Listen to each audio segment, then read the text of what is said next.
तो नमस्कार भाई लोग, काल बा हम आपके भाई मोनू सिंह।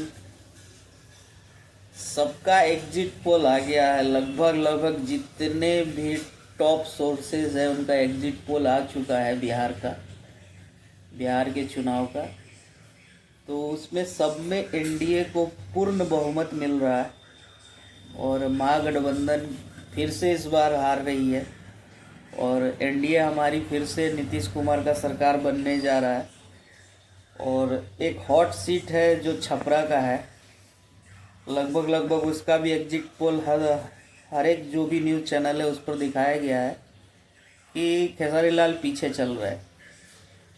खेसारी लाल बहुत ज़्यादा पीछे नहीं है, लेकिन उनका बहुमत बनते हुए नहीं दिख रहा, वो जीत नहीं रहे इस बार, क्योंकि छोटी कुमारी को काफ़ी वोट मिला है। एनडीए से वही थी, भाजपा से डायरेक्ट वही लड़ रही थी।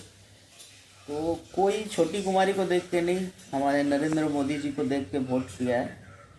तो ये छोटी सी जानकारी थी। आप लोगों का क्या राय है आप लोग कमेंट में ज़रूर बता दीजिएगा। लेकिन हमारा जितना भी सर्वे हमने किया है उसमें खेसारी लाल यादव हार रहे।